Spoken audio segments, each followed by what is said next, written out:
में गवन दैदा भौजी, लगैया गहन में गवन दैदा भौजी, गवन दैदा भौजी, गवन दैदा भौजी, लगैया गहन में गवन दैदा भौजी, लगैया गहन में गवन दैदा भौजी। जब तोरे भौजी लोटा न होई है, जब तोरे भौजी लोटा न होई है, फुटही भरुकवा सगुन कैदा भौजी, लगैया गहन में गवन दैदा भौजी, लगैया गहन में गवन दैदा भौजी,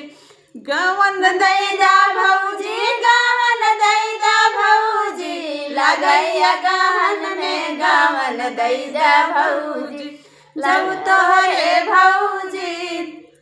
गाड़ी ना होई है, जब तोहरे भौजी गाड़ी ना होई है, टूटही साइकिलिया सगुन कैदा भौजी, लगई साइकिलिया सगुन कैदा भौजी, लगैया गहन में गवन दैदा भौजी, लगैया गहन में गवन दैदा भौजी। जब तोहरे भौजी सीकड़ न होई है, जब तोहरे भौजी सीकड़ न होई है, इतल पीतल सगुन कैदा भौजी,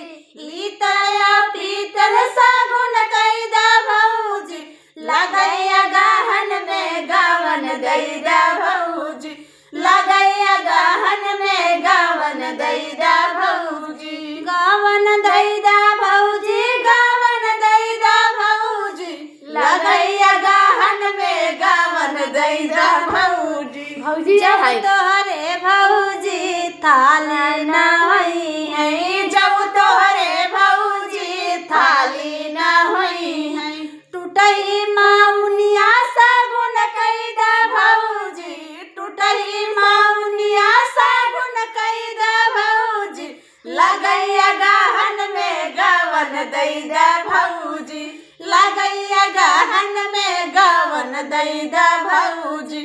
गवन दैदा भौजी, गवन दैदा भौजी, लगैया गहन में गवन दैदा भौजी।